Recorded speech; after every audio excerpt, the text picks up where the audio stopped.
Hello बच्चों, आप सभी का स्वागत है आपके अपने यूट्यूब चैनल कंपोस्टर पर। आई होप कि आप सभी अच्छे होंगे। तो बैक पेपर को लेकर के या फिर इम्प्रूवमेंट बोल सकते हैं, कंपार्टमेंट एग्जाम बोल सकते हैं, सुधार परीक्षा बोल सकते हैं, तो इससे रिलेटेड बहुत ज्यादा क्वेश्चन बच्चों के द्वारा पूछे जा रहे हैं।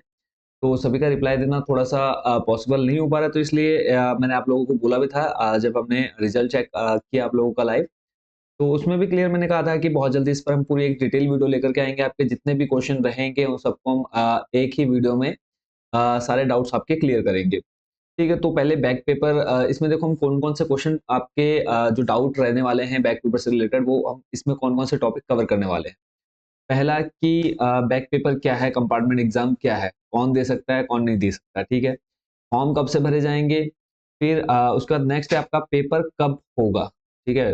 और उसके बाद फिर है कि रिजल्ट कब तक आएगा, फिर कौन भर सकता है, ठीक है। यानी कौन-कौन बच्चे ऐसे हैं जो एलिजिबल हैं इस फॉर्म को भरने के लिए, कितने विषय में भर सकते हैं, चाहे आप क्लास 10th में 12th में, तो कितने विषय में भर सकते हैं, इसकी फीस कितनी रहती है, और फिर कहाँ से आप इस फॉर्म को भर सकते हैं। फिर कितने मौके मिलेंगे आपको टोटल, जो बच्चे बैक या फिर इम्प्रूवमेंट एग्जाम देने वाले हैं।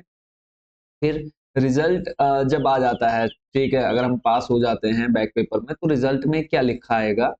फिर अगर हम बैक पेपर देते हैं, इम्प्रूवमेंट देते हैं, तो क्या फ्यूचर में कोई प्रॉब्लम होगी उससे या नहीं होगी। फिर बैक पेपर या फिर सुधार परीक्षा बोल सकते हैं, कंपार्टमेंट है, ठीक है। तो इसमें क्लास 10th वालों के लिए ये है कि जो बच्चा इस फॉर्म को भर रहा है, वो क्लास 11th में जाकर के अपनी पढ़ाई स्टार्ट कर सकता है, उसको प्रवेश मिल जाएगा। पर वो टेम्पररी होगा, ठीक है। मतलब अगर आप पास हो जाएँगे तो आप कंटिन्यू करेंगे, अदरवाइज़ फिर से आपको क्लास 10th पढ़नी होगी।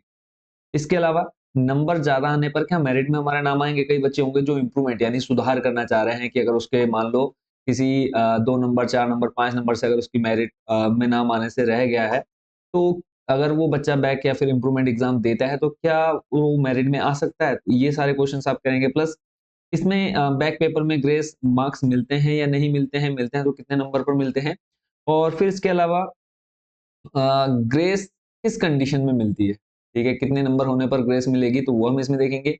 फिर और बच्चों के क्वेश्चन्स थे कि सर क्या प्रैक्टिकल भी दोबारा होंगे जिस सब्जेक्ट का हम बैक पेपर का फॉर्म पर भरेंगे या फिर इम्प्रूवमेंट देंगे, तो क्या उसमें प्रैक्टिकल दोबारा से होंगे? और कितनी फीस रहने वाली है, और पूरी डिटेल में हम इसमें डिस्कस करेंगे आपके साथ।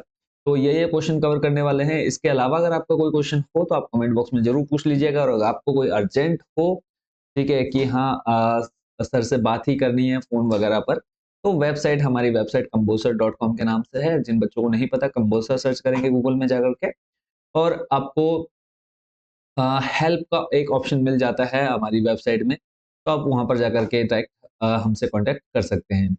ठीक है, अब बात करें, और ये तो चलो ठीक हो गई कि ये बैक पेपर वगैरह फॉर्म भरना है, आप तैयारी कैसे करेंगी? क्या-क्या क्वेश्चन आते हैं, पेपर कैसा रहता है? ठीक है, तो उसके लिए देखो फिलहाल अभी मैं आपको ये बता देता हूँ कि इम्पोर्टेंट क्वेश्चंस जो आपके बैक पेपर के लिए रहते हैं, वो हमने वेबसाइट पर अपलोड कर दिए हैं। सिंपली जब आप अभी मैं वो आप लोगों को पूरा डिटेल में शो भी कर दूँगा, आप कैसे जाकर के वहाँ से उसको ले सकते हैं। बट उससे पहले जो आप लोगों के डाउट्स हैं, वो हम क्लियर करने वाले हैं। सबसे पहला यहाँ पर देखो टोटल उत्तराखंड बोर्ड के द्वारा अब अभी तो कई स्कूल्स ऐसे हैं, या फिर बोल सकते हैं कई टीचर्स ऐसे हैं जिनको भी पूरी जानकारी नहीं है इस बारे में। लास्ट ईयर भी कई बच्चों के मैसेज आए थे, कॉल वगैरह बच्चों ने की कि सर हमारे यहाँ तो हमको बैक पेपर या फिर फॉर्म भरने ही नहीं दे रहे हैं, ठीक है। या फिर कोई बच्चा 12th में 1 या 2 सब्जेक्ट 3 सब्जेक्ट में फेल है, तो उनको फॉर्म भरने नहीं दे रहे हैं, उनको पूरी नॉलेज नहीं है कि आप लोगों को बता दूँ कि अगर कोई बच्चा क्लास 12th में 3 सब्जेक्ट में फेल है, वो फॉर्म भर सकता है, 2 सब्जेक्ट में फेल है, वो फॉर्म भर सकता है, 1 सब्जेक्ट में फेल है, वो फॉर्म भर सकता है। ऐसे ही क्लास 10th में अगर कोई बच्चा 4 सब्जेक्ट, 3 सब्जेक्ट, 2 सब्जेक्ट में फेल है, वो बच्चा भी फॉर्म भर सकता है। तो पूरी डिटेल शायद 12th में भी शायद 4 अगर कोई बच्चा 4 सब्जेक्ट में फेल है, तो वो भी फॉर्म भर सकता है। वो भी मैं अभी आपको पूरा डिटेल में पूरा प्रूफ के साथ दिखाने वाला हूँ। ठीक है, बस थोड़ी देर आप लोग, बट ये है कि थोड़ी-सी वीडियो लेंथ जाएगी क्योंकि बहुत ज़्यादा क्वेश्चन थे और हर एक चीज़ को हम यहाँ पर क्लियर करने वाले हैं। ठीक है, तो पहले मैं आपको वो 2 उत्तराखंड बोर्ड के द्वारा जो नोटिस जारी किए जाते हैं, या फिर बोल सकते हैं लेटर जारी किए गए हैं, या फिर जीओ बोल सकते हैं बैक पेपर का, वो मैं आपको दिखाने वाला हूँ। और ये पूरा निचोड़ इसी का निकाल करके वो मैं आपको, ये जितने क्वेश्चन हमने आपके सामने रखे हैं, ये इसी के अंदर आपको सारे डाउट्स क्लियर हो जाएंगे। इसके अंदर आपको पूरी जानकारी, मैं ऐसा नहीं कि कोई मैं अपने मन से या कोई मेरा नियम कानून बनाया हुआ है, ये पूरा बोर्ड के द्वारा लिखा हुआ है, जितना कुछ अभी मैं आपको बताने वाला हूँ, अगर आप इसको खुद से पढ़ना चाहते हैं वो भी मैं आपको बता सकता हूँ, बता दूंगा अभी वीडियो के लास्ट में कि आप इसको कहाँ से डाउनलोड कर सकते हैं। ऐसे ही अगर मैं एक आपको चलते फिरते दिखा दूं क्लास 12th के लिए यहाँ पे आप देख सकते हैं, क्या 3 विषय में अनुत्तीर्ण निम्न परीक्षार्थी परीक्षा सुधार परीक्षा हेतु आवेदन कर सकता है। देखो ये क्लास 12th का है, 3 सब्जेक्ट में फेल है, तो यहाँ पे आंसर आप देख पा रहे हैं। हाँ, ये बच्चा पेपर में पेपर भर सकता है। ठीक है, तो ये पूरी जानकारी विद प्रूफ है, उत्तराखंड बोर्ड की ऑफिशियल वेबसाइट पर भी आपको मिल जाएंगे और ये हमारी ऑफिशियल वेबसाइट पर भी मिल जाएगा। ठीक है, तो ये मैं आपको बता देता हूँ। यहाँ पर आप देख सकते हैं, पूरा उत्तराखंड विद्यालय शिक्षा परिषद के द्वारा ये रामनगर के द्वारा जारी किया गया है। ठीक है, तो लास्ट ईयर जारी किया गया था और लास्ट ईयर से ही हमारे यहाँ उत्तराखंड में ये बैक पेपर वगैरह की सुविधा स्टार्ट हुई थी। अभी मैं स्क्रीन शेयर कर देता हूँ, जो चीज मैंने अभी आपको दिखाई वो मैं स्क्रीन शेयर करना भूल गया था। तो ये आप देख सकते हैं, वो पूरा लेटर जियो है जो बोर्ड के द्वारा जारी किया गया है। पूरा इसी का निचोड़ मैं आपको दिखाने वाला हूँ। ऐसे अभी मैंने आपको एक क्लास 12th के लिए दिखाया। ठीक है, उस समय स्क्रीन शेयर नहीं हुई, बट अभी मैं आपको दिखा देता हूँ। जैसे ये आप देख पा रहे हैं, 3 विषय में अनुत्तीर्ण परीक्षार्थी है। ठीक है, क्लास 12th का है, आप देख सकते हैं इंग्लिश, मैथ, फिजिक्स, केमिस्ट्री है। तो यहाँ पर लिखा है कि हाँ, ये बच्चा भी फॉर्म भर सकता है। तो कई टीचर्स को भी नॉलेज नहीं है, बच्चों को तो क्या ही होगी, कई टीचर्स को भी है कि उन तक सही इन्फॉर्मेशन अभी तक नहीं पहुंच पाई है, क्या जो रीजन रहा होगा पता नहीं। ठीक है, तो इस पूरे डिटेल वीडियो अभी हम इसमें डिस्कस करने वाले हैं। तो सबसे पहला काम कर लेते हैं हम कि फॉर्म कब से कब तक होने हैं। ठीक है, वेबसाइट जिन बच्चों को नहीं पता वो मैं आपको दिखा देता हूँ। ये हमारी ऑफिशियल वेबसाइट है। यहाँ पे आप यूके बोर्ड वाले ऑप्शन में जाकर के कर सकते हैं और यहाँ पे आपको हेल्प का ऑप्शन भी मिल जाता है। सिंपली आप इस हेल्प वाले ऑप्शन में जाकर के कॉन्टैक्ट कर सकते हैं हमसे। ठीक है, अब सबसे पहला काम कि फॉर्म कब से भरे जाएंगे। देखो, फॉर्म भरने का जो उत्तराखंड बोर्ड के द्वारा रूल है वो है 30, जैसे आप लोगों का रिजल्ट आया 30 तारीख को। ठीक है, 30 अप्रैल को आप लोगों का रिजल्ट आया, तो रिजल्ट आने के 10 से 15 दिन के बाद आप लोग के फॉर्म भरना स्टार्ट हो जाएंगे। ठीक है, 15 लगभग मान के चलिए 15 तारीख से आप लोग के फॉर्म भरना स्टार्ट हो जाएंगे। फिर उसके बाद पेपर कब से होंगे, तो लगभग मान के चलिए आपके फॉर्म 10 से 15 दिन लगभग आप लोग के फॉर्म कंटिन्यू रहते हैं। उसके बाद फिर आप लोग के मान के चलिए 15 से 20 दिन बाद आप लोग की डेट शीट आ जाती है और 2 महीने के अंदर अंदर इसका आप लोग का रिजल्ट भी आ जाता है। ठीक है, रिजल्ट कब आएगा ये मान के चलिए जून आपका खत्म होते ही जुलाई तक आप लोग का रिजल्ट आ जाएगा। ठीक है, अब उसके बाद जैसे क्वेश्चन था फॉर्म कब से है, तो वो आपको मैंने बता दिया है कि रिजल्ट आने के 10 से 15 दिन बाद आप लोग फॉर्म भर सकते हैं। फिर उसके बाद कहाँ जाकर के आप फॉर्म भर सकते हैं, यानी फॉर्म कहाँ से भरा जाएगा, ऑनलाइन भरा जाएगा या फिर साइबर कैफे जाना है, बैंक जाना है, स्कूल में जाना है। तो सिंपली देखो, आपको कहीं नहीं जाना है, आपको अपने स्कूल में ही जाना है और आपको जिस सब्जेक्ट में फॉर्म भरना होगा वो फॉर्म आप भर सकते हैं स्कूल से ही। ठीक है, कितने विषय में भर सकता है, देखो कौन भर सकता है फॉर्म, पहले हम वो डिस्कस कर लेते हैं। जो बच्चा उत्तराखंड बोर्ड में एग्जाम दिए हैं।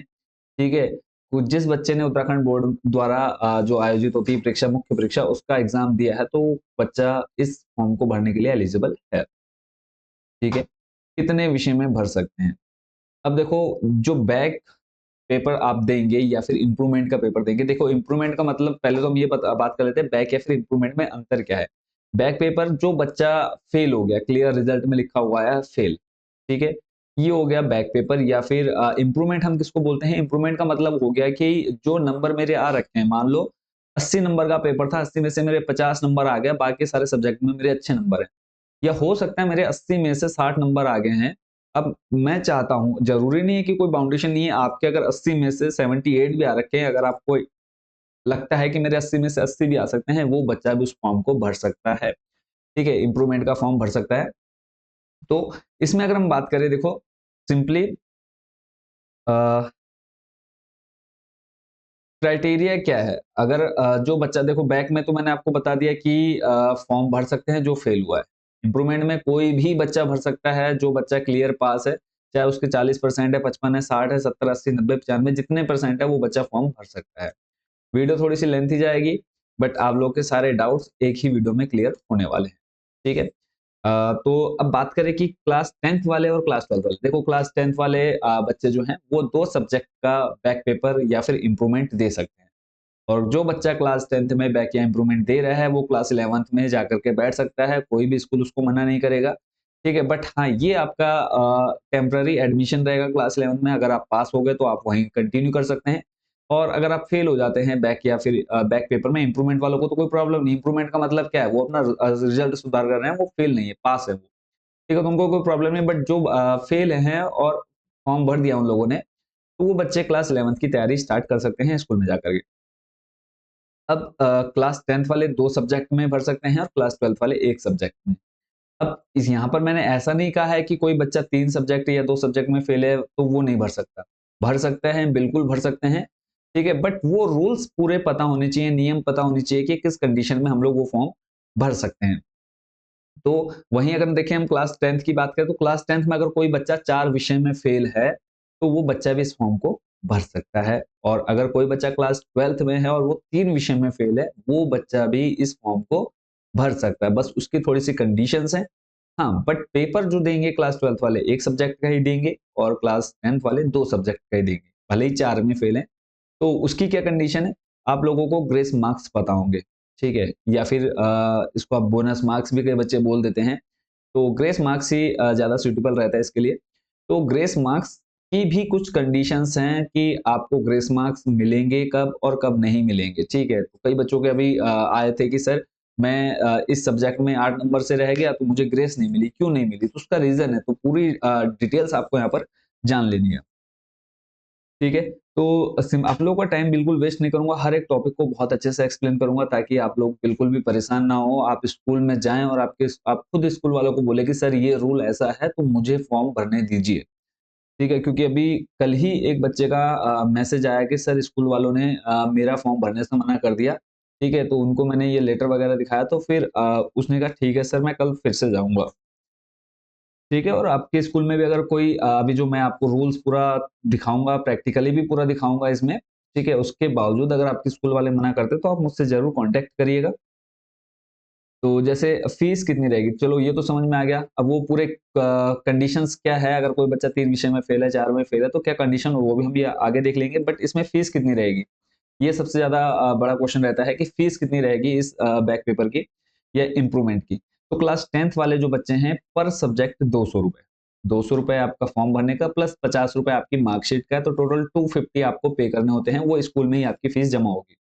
और यहाँ पे जो कैटेगरी वाइज़ है थोड़ी-सा फीस में, वो है कि एससी, एसटी और जो हमारे बच्चे दिव्यांग हैं, ठीक है? दिव्यांग जो बच्चे हैं, एससी, एसटी दिव्यांग बच्चों के लिए जो फीस उधर जनरल वालों के लिए 200 है, सॉरी हाँ 200 है, तो वही यहाँ पे एससी, एसटी वालों के लिए 100 प्लस 50, क्लास 10th जो नॉर्मल या फिर आप जनरल बोल सकते हैं, 200 प्लस 50 यानी ₹250 क्लास 10th वाले जो जनरल बच्चे हैं, बाकी जो कैटेगरी वाइज़ हैं, वहाँ पर 100 प्लस 50 यानी ₹150 आपको पे करने होते हैं पर सब्जेक्ट। यानी अगर आप 2 सब्जेक्ट का बैक पेपर का फॉर्म भर रहे हैं या फिर इम्प्रूवमेंट का भर रहे हैं, तो आपको लगभग ₹500 बच्चे को पे करने हैं स्कूल में। और वहीं जो बच्चे दिव्यांग हैं या एससी, एसटी से बिलॉन्ग करते हैं, तो उन बच्चों को मात्र ₹300 पे करने हैं।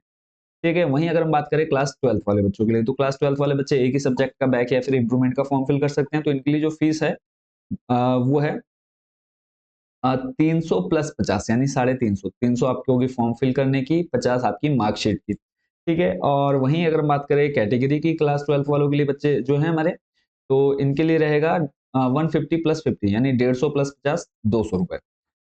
ठीक है, अब उसके बाद आ जाते हैं कि कितने मौके मिलते हैं सर कि और बैक पेपर, इसमें बैक पेपर में एक चीज़ और कि आप जिस सब्जेक्ट में फेल हैं वही आपका पेपर होता है। टोटल आपको 3 मौके मिलते हैं बच्चों के, ये क्वेश्चन्स भी काफ़ी थे पिछली बार कि सर कितने मौके मिलेंगे हम लोगों को?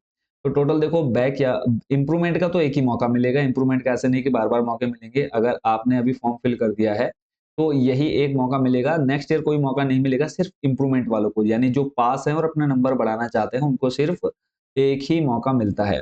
बट जो बच्चे फेल हैं, ठीक है, जो बैक का पेपर का फॉर्म भर रहे हैं, तो उनको टोटल 3 मौके मिलते हैं। 3 मौके कब-कब मिलते हैं? पहला जो मौका मिलता है आप लोगों को बच्चों, वो होता है जो अभी आपने मेन एग्ज़ाम दिए हैं, उसके जस्ट 10 से 15 दिन बाद एक आप लोगों का फॉर्म भरा जाएगा। पहला मौका आपको ये मिल जाएगा। दूसरा मौका कब मिलेगा? दूसरा मौका मिलेगा आपको नेक्स्ट ईयर, जो अभी जैसे आप 2024 का एग्ज़ाम देकर के आए हैं, तो नेक्स्ट ईयर जब 2025 बोर्ड एग्ज़ाम होंगे, उनके साथ आपको दूसरा मौका मिल जाता है। ठीक है? तीसरा मौका कब मिलेगा? तीसरा मौका जैसे अभी आपने मेन एग्ज़ाम दिया, उसके बाद आपका बैक आ गई है, फेल हो गए हैं, तो जस्ट अभी आपके फॉर्म भरे जाने हैं। ऐसे ही नेक्स्ट ईयर जब जो बच्चे मेन एग्जाम देने के बाद फेल होंगे तो उनको जो पहला मौका मिलेगा वो आपका तीसरा मौका होगा। अगर आप इन तीनों में भी अगर आप फेल हो जाते हैं तब आप दोबारा से रेगुलर कर सकते हैं, ठीक है? तब आपका प्राइवेट फॉर्म भरा जाएगा, आप प्राइवेट कर सकते हैं। बट आप और ये ज़रूरी नहीं कि आप बैक पेपर ही भरें, आप रेगुलर दोबारा भी कर सकते हैं। ऐसी कोई बाउंडेशन नहीं है कि आप अगर 1 या 2 सब्जेक्ट में फेल हैं, तो आप रेगुलर नहीं कर सकते। आप बिल्कुल रेगुलर कर सकते हैं। अगर आप पूरा साल सारे सब्जेक्ट दोबारा से पढ़ना चाहते हैं, तो आप दोबारा बिल्कुल पढ़ सकते हैं, कोई प्रॉब्लम नहीं है। बट ये ध्यान रखिए, जब आप तीसरी बार भी फेल हो जाते हैं, तब आप रेगुलर नहीं कर पाएँगे। ठीक है, तो इस चीज़ को आपने थोड़ा-सा माइंड में सेट कर लेना है। फिर उसके बाद नेक्स्ट ये आपको हो गया टोटल कि कितने मौके मिलेंगे 3। फिर है बच्चों के ये क्वेश्चन रहते हैं रिजल्ट में क्या लिखा आएगा? रिजल्ट में देखो बैक फ या फिर आप इम्प्रूवमेंट एग्ज़ाम दे रहे हैं तो वो एक लाइन ज़रूर आएगी, बट ये है कि उससे कोई प्रॉब्लम नहीं है, क्योंकि बच्चों के क्वेश्चन रहते हैं कि सर भविष्य में कोई परेशानी होगी, कोई फ़र्क पड़ेगा, मैं आर्मी में जाना चाहता हूँ या फिर मैं पुलिस में या फिर आप किसी अच्छी पोस्ट के लिए तैयारी करना चाहते हैं, तो क्या वहाँ कोई प्रॉब्लम आएगी? देखो सीधा सिंपल सा आंसर है कि अगर प्रॉब्लम आएगी या फिर आती है तो उत्तराखंड बोर्ड ये एग्जाम कराता ही नहीं, ठीक है? अगर कोई प्रॉब्लम आनी होती है, सरकारी तो करा रही है, अगर कोई समस्या आनी होगी तो ये एग्जाम होगा ही नहीं, क्योंकि इन फ्यूचर अगर आप कहीं पे फंस रहे हैं तो इस एग्जाम को कराने का फायदा क्या है? तो देखो सिंपल सा है कि कोई प्रॉब्लम नहीं है। जो रिजल्ट मेन एग्जाम का है वही रिजल्ट आपकी जो आप बैक पेपर दे रहे हैं सेम वही वैल्यू रहने वाली है। ऐसा नहीं है कि उसकी वैल्यू ज़्यादा है, इसकी वैल्यू कम हो जाएगी, कोई ऐसा नहीं है। ठीक है? क्योंकि नॉर्मली सभी को पता है कि अगर कोई बच्चा एक सब्जेक्ट में फेल है, बाकी सब्जेक्ट में अच्छे नंबर हैं या फिर किसी रीज़न से हो सकता है कि एग्ज़ाम टाइम पे अचानक तबीयत खराब हो गई है, ठीक है? तो वो एक सब्जेक्ट में बच्चा फेल हो गया है। तो अब वो बैक पेपर दे कर के, इम्प्रूवमेंट दे कर के अगर बच्चा पास हो गया, तो क्या इससे ये मतलब है कि बच्चे ने मतलब तैयारी नहीं की या फिर बच्चा बिल्कुल बेकार था? ऐसा कुछ नहीं होता, ठीक है? सेम वैल्यू रहेगी, चाहे आप मेन एग्ज़ाम से पास हो रहे हैं या फिर बैक या इम्प्रूवमेंट से पास हो रहे हैं। फिर ये मैं आप लोगों को ऑलरेडी बता चुका हूँ कि अगर जो बच्चा क्लास 10th में है, वो नेक्स्ट क्लास 11th कंटिन्यू कर सकता है, ठीक है? बिना रिज़ल्ट का वेट किए। फिर उसके बाद नंबर ज़्यादा आने पर मेरिट में नाम आएगा कि नहीं आएगा? कई बच्चे ऐसे भी माइंड लगा करके बैठे हैं कि मैं 1 अंक से, 2 नंबर से, 3 नंबर से मेरिट में आने से रह गया, तो मैं इम्प्रूवमेंट का फॉर्म भर देता हूँ, बाद में फिर मेरा नाम भी मेरिट में आ जाएगा, तो ऐसा कुछ नहीं है, ठीक है? जो मेरिट आ चुकी है, उसमें सिर्फ़ वही संशोधन होगा। अगर कोई बच्चा स्क्रूटनी का फॉर्म भरता है, स्क्रूटनी पर हम अलग से वीडियो लेकर के आएँगे। कोई बच्चा अगर स्क्रूटनी का फॉर्म भरता है, अगर अगर उसमें उस बच्चे के मार्क्स बढ़ रहे हैं, तब उस मेरिट लिस्ट में थोड़े से बदलाव हो सकते हैं, अदरवाइज़ कोई चेंजेस नहीं होंगे मेरिट लिस्ट में। खास करके ये बैक या फिर इम्प्रूवमेंट का एग्ज़ाम देने के बाद जो रिज़ल्ट आएगा, उसमें कोई चेंज नहीं होना है। ठीक है? फिर उसके बाद है ग्रेस मिलेगी या नहीं? सारा खेल यहाँ ग्रेस का ही है। क्योंकि जब मैंने आपको बताया ना कि अगर एक बच्चा क्लास 12th में है और 3 विषय में फेल है, 3 विषय में फेल है, तो वो बच्चा भी ये फॉर्म भर सकता है, बट एक ही विषय का फॉर्म भरेगा, तो बाकी 2 विषय में उसका क्या होगा? तो वो यही है कि ग्रेस दे करके उसको पास करेंगे, और ग्रेस की कंडीशन भी मैं अभी आपको पूरी डिटेल में बताऊँगा, तो अब वो अभी आप ध्यान से सुनते रहेंगे। ठीक है? इसलिए थोड़ा-सा वीडियो लाने में भी देरी हो गई है, क्योंकि पूरे हर एक टॉपिक को कवर करना था इस वीडियो में। तो देखो ग्रेस 8 नंबर की होती है, मैं आपको बता देता हूँ, 8 नंबर की ग्रेस होती है, और ग्रेस लेने की जो कंडीशंस है वो मैं आपको बता देता हूँ। तो ग्रेस लेने की कंडीशंस है, आपके 70 में से 17 नंबर मिनिमम होने चाहिए। आपको ग्रेस तभी मिलेगी, सीधा-सीधा मैं आपको बोलूँ, तो आपके जो मार्क्स हैं थ्योरी में वो 25% होने चाहिए। क्लास 12th की बात कर रहा हूँ। क्लास 10th में प्रैक्टिकल प्लस थ्योरी मिला करके 25% मार्क्स होने चाहिए। क्लास 12th में सिर्फ थ्योरी में 25% और क्लास 10th में प्रैक्टिकल प्लस थ्योरी मिला करके 25% होने चाहिए। अगर हम बात करें जैसे मान लो 70 नंबर का आपका पेपर है, कोई पेपर जो 70 नंबर का है, तो 70 में से आपके मिनिमम 17 नंबर होने चाहिए ग्रेस लेने के लिए, ठीक है? और 80 का पेपर है तो 80 में से आपके मिनिमम 20 नंबर होने चाहिए, तभी आप पास हो सकते हैं, ठीक है? और वहीं अगर बात करें क्लास 10th की, तो क्लास 10th वालों के लिए एक मिनिमम है कि 27 नंबर उनके होने चाहिए, प्रैक्टिकल प्लस थ्योरी मिलाकर के। क्लियर है? प्रैक्टिकल देखो दोबारा होंगे या नहीं होंगे, तो इस पर बात कर लेते हैं। तो प्रैक्टिकल दोबारा नहीं होंगे, प्रैक्टिकल के मार्क्स सेम रहेंगे, जो आपको पहले मिल चुके हैं वही रहेगा, ठीक है? फिर एक क्वेश्चन और है कि दोबारा नंबर कम आने पर क्या होगा? तो देखो दोबारा अब बाई चांस बच्चों का ये रहता है कि सर मान लो मेरे पहले 50 नंबर थे, इंप्रूवमेंट अब ये सबसे ज्यादा डाउट किस में रहेगा, जो बच्चे इंप्रूवमेंट भर रहे हैं कि सर मेरे पहले 50 नंबर थे और अब मैंने एग्जाम दिया मेरे 40 नंबर आ गए। तो अगर आपके नंबर जो अभी मेन एग्जाम में आपके मार्क्स आ रखे हैं रिजल्ट में, ठीक है, अगर उससे कम आते हैं तो कोई चेंजेस नहीं होगा आपके रिजल्ट में, डिट्टो आपको सेम रिजल्ट देखने को मिलेगा। क्योंकि ये बच्चों के मैसेज आ रहे थे लास्ट ईयर भी कि सर मेरा तो वही रिजल्ट आया जो पहले वाला आया था। तो इसका रीजन क्या है, सिंपल कि आपके नंबर क्या हैं, पहले से बड़े नहीं है, उससे उल्टा और कम हुए हैं। अगर आपके मार्क्स बढ़ते हैं तो चेंज होगा आपके रिजल्ट में, अदरवाइज कोई चेंजेस नहीं होंगे, आपके जो मार्क्स होंगे वो सेम ही रहने वाले हैं। ठीक है, तो जो मोस्टली क्वेश्चन थे वो आपके क्लियर हो गए। अब मैं आप लोगों को सीधा लेके चलता हूँ जो सबसे बड़ा डाउट है आप लोगों के मन में कि 4 विषय 3 विषय में फेल होने वाले कैसे भर सकते हैं या कौन-कौन भर सकता है? तो वो अब मैं आप लोगों के साथ स्क्रीन शेयर कर देता हूँ। ठीक है, तो यहाँ पे आप सामने देख सकते हैं, इसको थोड़ा-सा सेट कर लेते हैं। तो फिलहाल लास्ट तक आप लोगों ने बने रहना और देखो प्लीज़ रिक्वेस्ट है कि वीडियो कंप्लीट देखो, उसके बाद आप लोग मैसेज करिए। तो सिंपली देखो आपने ये वाला अगर आप पढ़ना चाहें जिसमें यही लिखा है कि कौन भर सकता है, फीस कितनी रहेगी, कितने सब्जेक्ट का फॉर्म भर सकते हैं, ये पूरी डिटेल इस 14 पन्नों में लिखी हुई है। अगर आप वो पढ़ना चाहें तो आप पढ़ सकते हैं, ठीक है? पूरा इसका पूरा ए टू ज़ेड निचोड़ जो है वो मैंने आपको बता दिया है। बस अब ये वाला थोड़ा-सा मैं आपको प्रैक्टिकली दिखा भी देता हूँ क्योंकि सबसे ज़्यादा जो डाउट्स हैं वो यही हैं क्योंकि टीचर्स को भी अभी तक ज़्यादातर ऐसा तो नहीं बोलूँगा सभी को, बट मोस्टली जो टीचर्स हैं उनको भी इस बारे में नहीं पता है कि इंटर का बच्चा अगर 3 विषय में भी फेल है तो वो बच्चा भी फॉर्म भर सकता है। अगर हाई स्कूल में कोई बच्चा 4 विषय में फेल है, वो बच्चा भी फॉर्म भर सकता है। वो पूरी डिटेल हम यहाँ पर देखने वाले हैं। ठीक है? तो यहाँ पर अब ये लास्ट ईयर का ये है क्योंकि ये अब कंटिन्यू रहेगा जब तक आप लोगों के बैक या सुधार पेपर होते रहेंगे। ठीक है? अब यहाँ पर देख सकते हैं उपरोक्त विषय और ऊपर आप देख सकते हैं कि उत्तराखंड विद्यालय शिक्षा परिषद रामनगर नैनीताल सेवा में मुख्य शिक्षा अधिकारी समस्त जनपद उत्तराखंड। ठीक है? अब यहाँ पे लिखा है हाई स्कूल कक्षा 10 एवं इंटरमीडिएट कक्षा 12 की परीक्षाफल सुधार परीक्षा के संबंध में। यहाँ पे लिखा है उपरोक्त विषय का आपको अवगत कराना है कि उत्तराखंड विद्यालय शिक्षा परिषद रामनगर नैनीताल द्वारा संचालित हाई स्कूल एवं इंटरमीडिएट की परीक्षा 2023 के, अब यहीं पे आप सिंपल 2024 कर दीजिए, ठीक है? कि परीक्षाफल सुधार परीक्षा के संबंध में परिषद के इतने विस्तृत निर्देश जारी किए गए, ठीक है? अब इसमें फ़ोन पर क्योंकि लास्ट ईयर पहली बार ऐसा था कि उत्तराखंड में बैक या फिर कंपार्ट एग्ज़ाम हो रहे थे, ठीक है? हो रहे थे फर्स्ट टाइम तो कई बच्चों के मन में डाउट, क्वेश्चंस तो बहुत ज़्यादा फ़ोन चले गए थे बोर्ड के पास, ठीक है? तो उसके बाद फिर क्या हुआ, उन्होंने ये वाला पहले जो आपको मैंने सेकंड वाला इससे पहले जो दूसरा दिखाया मैंने नोटिफ़िकेशन, ठीक है? लेटर दिखाया, वो पहले बोर्ड ने जारी किया था। बट फिर जब उसके बाद बच्चों के क्वेश्चन, टीचर्स के क्वेश्चन्स, प्रिंसिपल्स के क्वेश्चन्स पूछे कि कौन भर सकता है, कौन नहीं भर सकता, उसके बाद फिर उन्होंने ये दूसरा लेटर जारी किया था। ठीक है? जैसा आप देख सकते हैं, ये है 19 जून का। ठीक है 19 जून और अगर हम इसकी डेट देखें तो ये भी मैं आपको दिखा देता हूँ। ये है 26 मई का देखो, ठीक है 26 यानी 15-20 दिन बाद उनको दूसरा लेटर जारी करना पड़ गया क्योंकि क्वेश्चन ही इतने आ रहे थे कन्फ्यूजन हो रखी थी ज़्यादातर बच्चों को, टीचर्स को कि कौन भरेगा कौन नहीं। तो यहाँ पर पूरी ए टू जेड डिटेल आपको मिल जाएगी। ठीक है? तो सेम इसको अपने डिटेल को इस वाले को भी हम डिटेल में पढ़ लेते हैं। ठीक है? देखो यहाँ पे सबसे पहला है हाई स्कूल कक्षा 10 परीक्षाफल सुधार परीक्षा। ठीक है? ये मैंने आपको बता दिया है। प्रश्न बच्चों के जो आए थे, वो आए थे हाई स्कूल में परीक्षाफल सुधार परीक्षा में परीक्षार्थी कितने विषयों में सुधार परीक्षा में सम्मिलित हो सकता है? तो आंसर है अधिकतम 2 विषयों में। ठीक है? यानी मैक्सिमम 2 विषयों के बैक पेपर या फिर इम्प्रूवमेंट दे सकते हैं।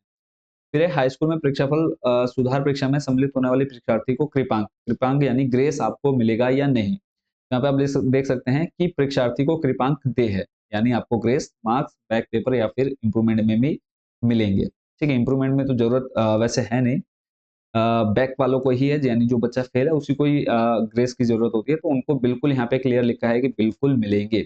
फिर है हाई स्कूल स्तर पर कृपांक देने की, यानी ग्रेस नंबर कब मिलेंगे, तो उसकी क्या कंडीशंस हैं, ठीक है, क्या मापदंड है? तो वो है देखो अधिकतम 2 विषय में कुल मिलाकर अधिकतम 8 अंक का कृपांक प्रदान किया जा सकता है, यानी मैक्सिमम 2 सब्जेक्ट में आपको 8 नंबर के ग्रेस दिए जा सकते हैं। ठीक है, हाई स्कूल स्तर पर कृपांक की अर्हता के लिए आवश्यक है कि परीक्षार्थी को संबंधित विषय में लिखित और प्रयोग, ये मैं आपको बता चुका हूँ, प्रैक्टिकल प्लस प्लस थ्योरी मिलाकर के 25% आपके अंक होने चाहिए। लगभग आप मान के चलिए 27-28 नंबर आप लोगों के कम से कम होने चाहिए। ठीक है, यानी 25% 100 में से देखो प्रैक्टिकल प्लस थ्योरी टोटल कितना हो गया, 100 नंबर का हो गया, तो उसका 25% आपका हो गया 25 नंबर का। ठीक है, तो 25 अंक आपके मिनिमम होने चाहिए क्लास 10th के लिए। ठीक है, ग्रेस तभी मिलेगी जब आपके कितने नंबर होंगे, 25 नंबर होंगे, और फिर आपको ग्रेस मिल जाती है। ठीक है, साथ ही कृपांक के लिए परीक्षार्थी के कुल प्राप्तांक न्यूनतम 33% अर्थात 165 अंक होना अनिवार्य है। ठीक है, ग्रेस आपको तब मिलेगी जब आपके मिनिमम 165 नंबर भी होंगे। ठीक है, टोटल इसको आपने ध्यान रखना है। फिर है, क्या दो से अधिक विषयों में अनुत्तीर्ण परीक्षार्थी, ये क्वेश्चन बहुत ज्यादा पूछे गए थे, लास्ट ईयर हमने सारे डाउट्स भी क्लियर किए थे, बोर्ड ने बाद में इसको जारी किया था, बट इससे पहले हमने आपके सारे डाउट्स क्लियर किए थे। तो क्या है यहाँ पर आप देख सकते हैं, क्या दो से अधिक विषयों में अनुत्तीर्ण परीक्षार्थी परीक्षाफल सुधार परीक्षा हेतु आवेदन कर सकते हैं? तो यहाँ पे आप देख सकते हैं क्लियर आंसर लिखा है हाँ, अधिकतम 4 विषयों में अनुत्तीर्ण परीक्षार्थी परीक्षाफल, ये क्लास 10th के लिए है, इसके बाद हम क्लास 12th देखने वाले हैं।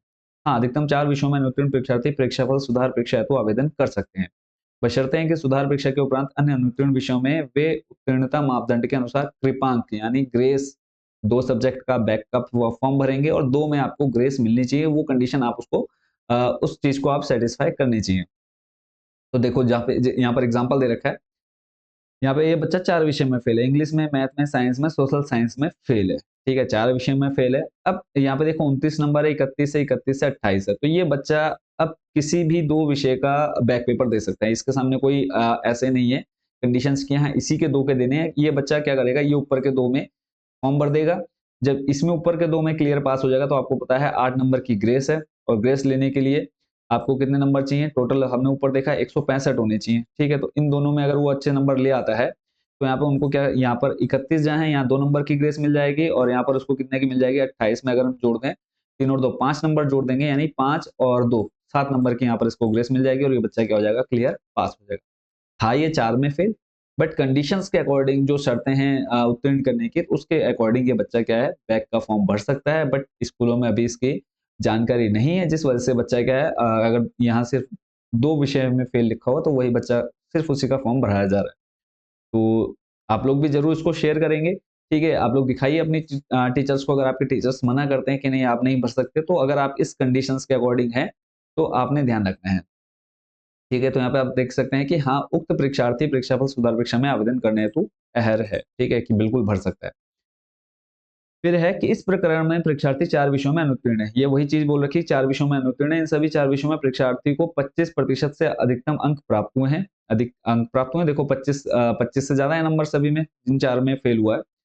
उसके कुल प्राप्तांक 154 है। ठीक है, 30% बन रही है। यह परीक्षार्थी परीक्षाफल सुधार परीक्षा में आवेदन करने तो आ रहा है, किंतु इस प्रकरण में उत्तीर्ण होने के लिए परीक्षार्थी को यह आवश्यक होगा कि जिन 2 विषयों में वह सुधार परीक्षा हेतु आवेदन करता है, उन दोनों विषयों में अलग-अलग न्यूनतम उत्तीर्ण अर्थात 33 नंबर उसको मिलने चाहिए, जिससे वह आवेदित दोनों विषयों में उत्तीर्ण हो सके, यानी जिसमें वो 2 सब्जेक्ट के बैक पेपर दे रहा है उसमें वो पास हो जाएगा, और इसके साथ ही उसके कुल प्राप्तांक का योग न्यूनतम 33% यानी 165 हो जाना चाहिए। ठीक है, और बाकी अन्य 2 विषयों में जिसमें वो अनुत्तीर्ण है उसमें उसको ग्रेस मिल जाएगी और वो पास हो जाएगा। फिर है दूसरा एग्जांपल दिया इन्होंने कि क्या 3 विषय में अनुत्तीर्ण, यहाँ पे अब कोई बच्चा 3 विषय में फेल है, अब एक में 28 है और 2 में 31 है, इसका टोटल स्कोर 179 है, यानी 165 प्लस है। तो ये बच्चा जब 4 वाला पास हो सकता है, तो यहाँ पर बस ये देखिए क्लास 10th में बस एक माइंड में सेट होना चाहिए कि 25 नंबर से ज्यादा नहीं, यानी 25-26 से ज्यादा नंबर होने चाहिए। 25 है वो बच्चा भी भर सकता है। ठीक है, तो इस चीज को आपने ध्यान रखना है, 3 सब्जेक्ट में फेल है वो बच्चा भी इस फॉर्म को भर सकता है। ठीक है, उसके बाद है क्या 3 विषय में अनुत्तीर्ण निम्न परीक्षार्थी, अब देखो यहाँ पर एक कंडीशन दे रखी है कि क्या ये बच्चा 3 विषय में फेल है, तो क्या ये फॉर्म फिल कर सकता है? तो देखो यहाँ पर अगर आप ध्यान से देखेंगे इस बच्चे के 21-21 नंबर आ रखे हैं।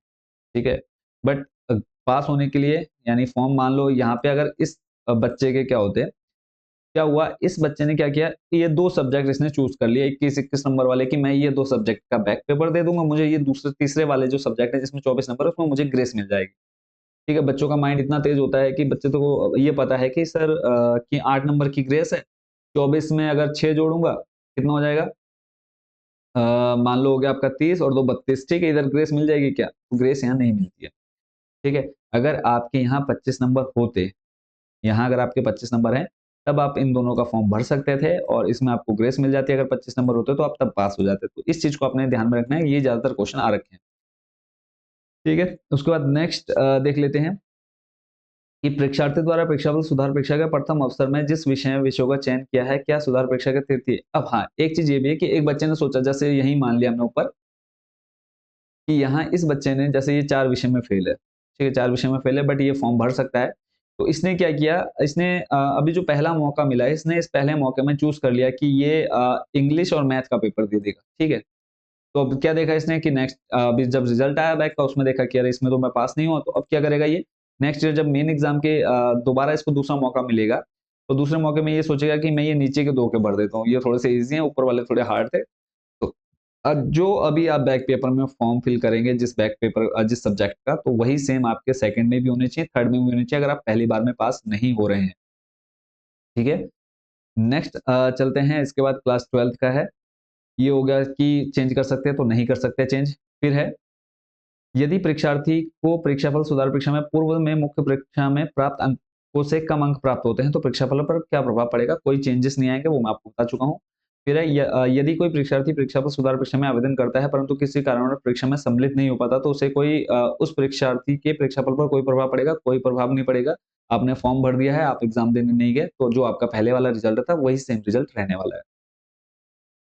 फिर है कि प्रैक्टिकल वगैरह के जो नंबर हैं, अब वो सम्मिलित कराया जाएगा, यानी दोबारा होंगे नहीं होंगे प्रैक्टिकल, तो ये भी मैं आपको बता चुका, नहीं होंगे। फिर उसके बाद है, यदि कोई परीक्षार्थी परीक्षाफल सुधार परीक्षा तो आवेदन करने के उपरांत इस परीक्षा में किसी कारण से सम्मिलित नहीं हो पाता, तो उसे परीक्षा में सम्मिलित होने के अतिरिक्त अवसर दिया जाएगा। हाँ, अगर कोई बच्चा ये पेपर छोड़ देता है, तो उसको क्या दोबारा मौका मिलेगा, तो दोबारा मौका नहीं मिलेगा, दूसरा मौका वही मिलेगा जब नेक्स्ट ईयर दोबारा मेन एग्जाम होंगे उसके साथ। फिर है क्या, विनिमय के अंतर्गत परीक्षा देने वाले परीक्षार्थी परीक्षाफल सुधार परीक्षा तो आवेदन कर सकते हैं। विनिमय यानी यहाँ पर है नहीं, विनिमय के अंतर्गत परीक्षा देने वाले परीक्षार्थी परीक्षा सुधार परीक्षा तो आवेदन नहीं कर सकते, तो ये इतना इंपॉर्टेंट नहीं, छोड़ सकते हैं आप इसको, ठीक है। तो यहाँ पर है इंटरमीडिएट कक्षा 12 के लिए मेन है कि यहाँ पे कक्षा 12 का 10th वालों के लिए तो क्लियर है, 2 सब्जेक्ट 4 सब्जेक्ट में फेल है। वहीं अब बाकी सब कुछ तो सेम रहेगा, इंटरमीडिएट पर केवल 1 का दे सकते हैं आप, ये मैं आपको बता चुका हूँ। फिर कृपांक देय है या नहीं, यानी ग्रेस मिलेगी नहीं मिलेगी, बिल्कुल मिलेगी। फिर अधिकतम कितने नंबर की ग्रेस है, 8 नंबर, यानी मैक्सिमम 2 सब्जेक्ट में आपको 8 नंबर की ग्रेस मिल सकती है। और यहाँ पर पृथक पृथक यानी थ्योरी में आपके टोटल 25 प्रतिशत अंक होने चाहिए, तो वो मैं आपको बता चुका हूँ, 17 में से 17 नंबर आपके होने चाहिए अगर आपको ग्रेस चाहिए, और 80 में से 20 नंबर होने चाहिए मिनिमम, ठीक है।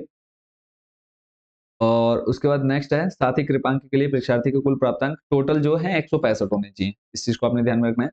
फिर है, क्या एक से अधिक विषयों में अनुत्तीर्ण परीक्षार्थी परीक्षाफल सुधार परीक्षा तो आवेदन कर सकता है। एक से ज्यादा अगर कोई बच्चा क्लास 12th में फेल है, तो क्या वो भर सकता है फॉर्म। बिल्कुल, देखो यहाँ पे लिखा है क्लियर, आप देख सकते हैं कि हाँ, अधिकतम 3 विषयों में अनुत्तीर्ण परीक्षार्थी परीक्षाफल सुधार परीक्षा तो आवेदन कर सकते हैं, ठीक है। तो उसकी कंडीशन है, जैसे मैंने अब आपको बता दिया कि अगर उसके यहाँ पे जैसे इसका एग्जाम्पल देख लेते हैं। देखो मैथ में 48 हैं, 45, 38, यहाँ तो क्लियर पास है, टोटल में प्रैक्टिकल प्लस थ्योरी में क्लियर पास है, 33% अंक हैं।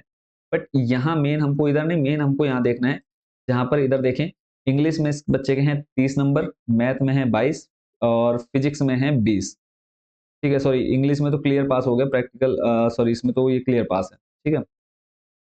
बट अभी फिलहाल हम ये देख रहे हैं 3 सब्जेक्ट में फेल है कोई बच्चा, ठीक है। इन 3 सब्जेक्ट में फेल है, तो एक में है 14, एक में है 20 और एक में है 22, ठीक है। तो ये इसके लिए क्या कंडीशन सब लगती हैं। तो अब अगर जैसे मैंने आपको बताया कि जो पेपर 70 नंबर का है, जैसे मैथ और फिजिक्स आपका क्या है, ये मैथ है आपका कितने नंबर का, 80 नंबर का, ठीक है। मैथ है आपका 80 नंबर का पेपर, और फिजिक्स है आपका 70 नंबर का पेपर। अब और यही केमिस्ट्री है कितना, 70 नंबर का पेपर। अब बच्चा चाहेगा कि मैं फिजिक्स का क्या कर देता हूँ, बैक का पेपर भर देता हूँ, बाकी केमिस्ट्री और इसमें मेरे को ग्रेस मिल जाएगी, तो ऐसा नहीं हुआ, ठीक है। इसमें मैं आपको क्लियर बता देता हूँ कि जिसमें आपके नंबर 17 से कम है, जिस सब्जेक्ट में आपके नंबर 17 से कम है, वो आप बैक का फॉर्म उसमें आप भरेंगे, और बाकी जिसमें आपके 17 नंबर से ज्यादा है, जैसे आपके यहाँ पर मैथ और फिजिक्स में है, ठीक है, 17 नंबर से ज्यादा नंबर आ रखे हैं, तो यहाँ आपको इन दोनों सब्जेक्ट में क्या मिल जाएगी, ग्रेस मिल जाएगी। 8 नंबर की ग्रेस है, मिनिमम आपके 17, जो सब्जेक्ट आपका 80 नंबर का है उसमें आपके 20 नंबर, और जो 70 का है उसमें आपके 17 नंबर होंगे। और तीसरा सब्जेक्ट जिसमें आपके बिल्कुल कम नंबर है, किसी में 1 2 3 4 5 6 नंबर, कितने भी नंबर हो तीसरा सब्जेक्ट, ठीक है, उसका आप क्या करेंगे, बैक का पेपर या फिर बैक का फॉर्म आप भर सकते हैं। ठीक है, तो यहाँ पे आप देख सकते हैं कि हाँ, उक्त परीक्षार्थी परीक्षाफल सुधार परीक्षा हेतु आवेदन करने हेतु अहर है। इस प्रकरण में परीक्षार्थी 3 विषयों में अनुत्तीर्ण है। गणित विषय में परीक्षार्थी को सैद्धांतिक भाग में 22 अंक प्राप्त हुए हैं। गणित में सैद्धांतिक भाग का पूर्णांक 80 है, तो उत्तीर्णांक यहाँ पे कितने हैं? 26 नंबर। ठीक है, तो 26 नंबर चाहिए पास होने के लिए, आ रखे हैं 22, तो कितने नंबर की ग्रेस चाहिए इसको? यहाँ पर 4 नंबर की ग्रेस यहाँ मिल जाएगी। ठीक है, जिससे परीक्षार्थी को 4 अंक कम है। इस प्रकार भौतिक विज्ञान में परीक्षार्थी को सैद्धांतिक भाग में 20 अंक प्राप्त हुए हैं। भौतिक विज्ञान में सैद्धांतिक भाग का पूर्णांक 70 है तथा उत्तीर्णांक कितने हैं? 23 नंबर। पास होने के लिए चाहिए 23 नंबर, आ रखे हैं कितने? 20, तो यहाँ कितने चाहिए? 3 नंबर चाहिए। तो 3 नंबर की ग्रेस यहाँ मिल जाएगी, 4 के ऊपर मिल जाएगी, 7 नंबर की ग्रेस मिल जाएगी। और तीसरा है रसायन विज्ञान में 14 नंबर है, तो यहाँ पे ग्रेस तो मिलेगी नहीं, तो उसको मजबूरी में यही इसी का फॉर्म भरना पड़ेगा। और इसमें अगर वो क्लियर पास हो जाता है और इस केमिस्ट्री वाले पेपर में अगर इस बच्चे के आ जाते हैं पूरे-पूरे 23 नंबर, 24 नंबर, 25 नंबर आ जाते हैं। देखो मिनिमम 23 नंबर चाहिए इसको पास होने के लिए इस केमिस्ट्री में। 23 नंबर अगर आ जाते हैं तो ऊपर के 2 विषयों में क्या मिल जाएगी? ग्रेस मिल जाएगी और ये बच्चा क्लियर पास हो जाएगा। ऐसे ही क्या 2 विषयों में अनुत्तीर्ण निम्न परीक्षार्थी परीक्षाफल सुधार परीक्षा हेतु आवेदन कर सकता है? तो देख लेते हैं, देखो यहाँ पर एक में है 18 नंबर और एक में है यहाँ पर 14 नंबर। ठीक है, तो जैसे मैंने आपको बताया कि मैथ 80 नंबर का पेपर होता है, तो 80 में से मिनिमम आपके 20 नंबर होने चाहिए। तो यहाँ पर अगर इस बच्चे के 20 नंबर होते हैं और नीचे केमिस्ट्री में 14 नंबर है, ठीक है? तो बच्चा क्या करता है, इस केमिस्ट्री का बैकअप फॉर्म भर देता है और अगर यहाँ 20 नंबर होते हैं तो यहाँ पे इसको कितने नंबर मिल जाते हैं? 6 नंबर यहाँ पर ग्रेस मिल जाते हैं, तो ये बच्चा क्लियर पास हो जाता है। ठीक है? तो इस चीज़ को आपने थोड़ा-सा माइंड में रखना है, कमेंट नहीं करने हैं, पूरी वीडियो देख लेनी है, उसके बाद भी अगर कोई डाउट है तो आप वेबसाइट पर हेल्प वाले ऑप्शन में जाकर के देख सकते हैं। ठीक है? तो यहाँ पे क्लियर लिखा है कि नहीं, यह जो परीक्षार्थी है वो नहीं भर सकता फॉर्म। ठीक है? मिनिमम आपके 17 नंबर होने चाहिए, 70 में से 80 में से आपके 20 नंबर होने चाहिए, तभी आप बैक का फॉर्म भर सकते हैं और एक सब्जेक्ट जिसमें आप क्लियर फेल है, तो वो आप देख सकते हैं। फिर यहाँ पे है कि क्या 2 विषय में ये अब इसका एग्जांपल दे रखा है आपको यहाँ पे, ये देखो मैथ में है 20 नंबर और केमिस्ट्री में है 18 नंबर। ठीक है? तो अब ये बच्चा क्या है, फॉर्म भर सकता है, देखो। यहाँ पे ये केमिस्ट्री, अब देखो कोई, अब इन दोनों में से कोई भी ये एग्ज़ाम दे सकता है। वो मैथ का भी फॉर्म भर सकता है और केमिस्ट्री का भी फॉर्म भर सकता है। क्यों? केमिस्ट्री में चाहिए 17 नंबर ग्रेस के लिए और मैथ में चाहिए 20 नंबर, तो यहाँ पर दोनों क्राइटेरिया इसके कंप्लीट हो रहे हैं। तो यहाँ पे ऑप्शन है, चाहे वो मैथ का भरे, चाहे केमिस्ट्री का भरे, दोनों में से कोई एक का फॉर्म भर सकता है। ठीक है? तो मैथ में अगर वो क्लियर पास हो जाता है तो यहाँ इसमें इसको केमिस्ट्री में कितने नंबर की? 5 नंबर की ग्रेस मिल जाएगी। अगर वो केमिस्ट्री का फॉर्म भर रहा है और केमिस्ट्री में क्लियर पास है, तो मैथ में उसको कितने नंबर की ग्रेस मिल जाएगी? यहाँ पर टोटल 6 नंबर की ग्रेस मिल जाएगी। ठीक है? 6-7 नंबर की मिल जाएगी। तो यहाँ पे देखो लिखा है, हाँ, यह परीक्षार्थी फॉर्म भर सकता है। ठीक है? और यहाँ पे सेम बाकी तो हाई स्कूल की तरह लिखा है कि अगर एक अभी आपने मैथ का फॉर्म भरा तो दूसरे मौके में आप अगर चाहें केमिस्ट्री का फॉर्म भर सकते हो, तो ऐसा नहीं है, सेम वही आपका रहेगा। ठीक है? अगर फिर कम नंबर आते हैं तो कोई प्रभाव पड़ेगा? कोई असर नहीं पड़ेगा। फिर उसके बाद अगर पेपर में शामिल नहीं हो पाता है कोई बच्चा, तो कोई प्रॉब्लम है तो कोई प्रॉब्लम नहीं उससे। अगर मान लो यहाँ पर क्या है, प्रैक्टिकल वगैरह दोबारा होंगे? नहीं होंगे दोबारा, सेम रहेंगे नंबर जो आपके पहले से प्रैक्टिकल में है। फिर अगर कोई मान लो किसी कारण से सम्मिलित नहीं हो पा रहा है, तो क्या उसको दोबारा मौका मिलेगा उसी टाइम या उसके 10-15 दिन बाद? तो नहीं मिलेगा। फिर ये टोटल आपके जितने इसमें डाउट्स थे वो हमने सारे आपके यहाँ पर क्लियर कर दिए। वीडियो थोड़ी-सी लंबी बन गई है, बट ये है कि आपको पूरी जानकारी इसमें मिल चुकी है। अब बात करें कि आप बैक पेपर की तैयारी कैसे कर सकते हैं, तो मैं आपको दिखा देता हूँ। जैसे आप गूगल में सर्च करेंगे कंबोज सर, ठीक है? गूगल में जाकर के आपने सर्च कर लेना है कंबोज सर, ठीक है? कंबोज सर आप सर्च करेंगे, आपके सामने हमारी वेबसाइट आ जाएगी। सिंपली आपने इस पर क्लिक कर लेना है। क्लिक करते ही आप हमारे होम पेज पर आ जाएँगे और उसके बाद आप थोड़ा-सा इसको छोटा करेंगे, यहाँ पे आपको ऑप्शन मिल जाता है यूके बोर्ड, ठीक है? यूके बोर्ड वाले ऑप्शन पर क्लिक कर लेना है। और इस पर क्लिक करते ही आपके सामने यहाँ पर देखो सबसे फर्स्ट नंबर पर ऑप्शन मिल जाता है टॉप 30 क्वेश्चंस। ठीक है? और जो भी मैंने आपको लेटर वगैरह दिखाया वो आप यहाँ से बैक पेपर या फिर इम्प्रूवमेंट पेपर जियो, यहाँ से इसको आप देख सकते हैं। ठीक है? आई होप बच्चों ये पूरी डिटेल्स आप अच्छे से समझ गए होंगे और कोई भी क्वेश्चन अब आपके मन में नहीं रह गया होगा। फिर भी अगर आप कोई भी डाउट, कोई क्वेश्चन पूछना चाहते हैं तो आप सिंपली हमारे वेबसाइट के इस हेल्प वाले पेज पर जाकर के, यहीं पर आपको ऊपर हेल्प वाला ऑप्शन मिल जाता है, तो इस पर आप क्लिक करके जो भी आपको जानकारी लेनी हो आप वो ले सकते हैं। तो मिलते हैं बहुत जल्दी नेक्स्ट वीडियो में। स्क्रूटनी पर भी हम डिटेल में वीडियो बनाएँगे, तो थैंक यू सो मच इस वीडियो को देखने के लिए और वीडियो कैसी लगी फटाफट कमेंट बॉक्स में ज़रूर बताइएगा और जिन बच्चों ने अब तक चैनल को सब्सक्राइब नहीं किया फटाफट चैनल को सब्सक्राइब कर लीजिए, क्योंकि इतनी सारी इन्फॉर्मेशन आप लोगों के लिए काफ़ी लाना, मतलब आप लोगों के लिए लाना काफ़ी मेहनत भरा काम है। तो चैनल को ज़रूर सब्सक्राइब कर लीजिएगा। Thank you so much watching for this video.